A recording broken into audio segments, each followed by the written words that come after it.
We talked about Michael Steele at the beginning of the program, as we do often these days. This is one of his former rivals for RNC chairman, Ken Blackwell, the former Secretary of State of Ohio, interviewed in part on Good Morning America this morning.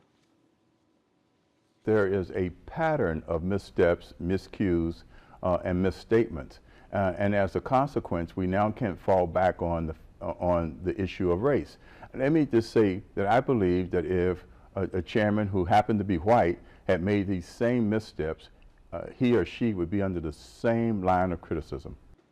And that race card getting dealt right back at Michael Steele. We're joined now by Kevin Madden, Republican strategist. And let's start with Michael Steele, the topic of the week in Republican circles. Has the shakeup yesterday, combined with his comments on Good Morning America yesterday, does this end it, or is he making progress toward that? Well, I think it's up to them on whether or not it ends it. I think that the RNC has to go back to this sort of, anonymous efficiency and away from trying to be about an individual constantly going out there and talking about his individual profile on issues.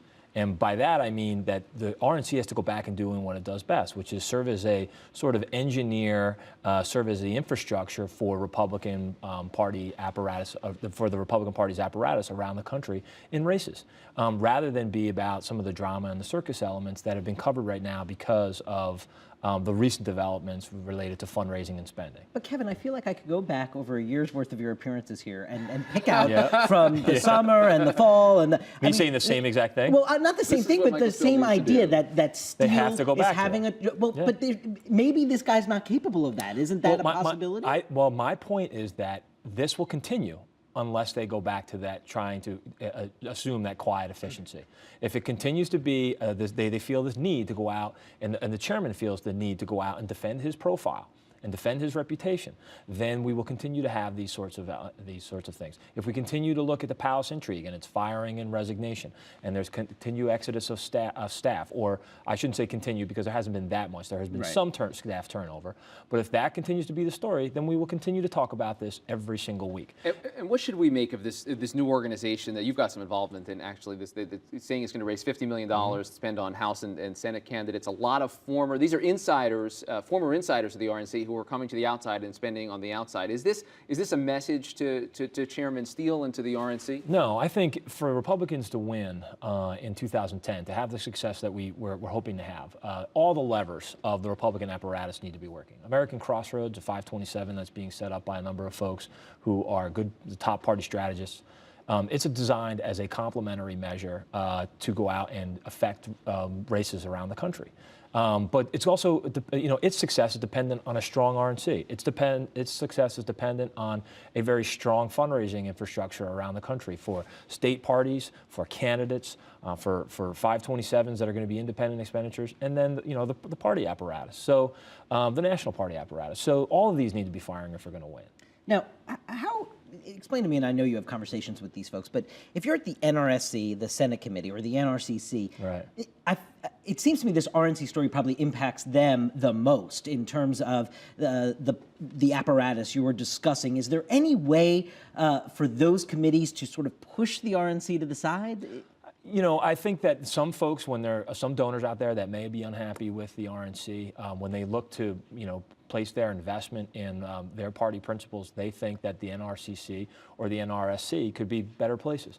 I think they may be unhappy with the impact that it has at a grassroots level, so that folks consider them all to be just one big Republican National Committee apparatus, and so when they're angry at the RNC, they're therefore angry at the NRSC. But we have to look at the tremendous success that the NRSC and NRCC have had. Those guys go in there every single day with anonymity, and they toil, and they do a fantastic job. And I think a lot of people around town within the party apparatus have recognized the great job that both those committees have been doing. Kevin, I want to turn your attention to the nuclear announcement that we're getting out of the administration today. We put the question out on Twitter because it seemed to me like a classic Obama move to try to find a happy median on something like nuclear policy.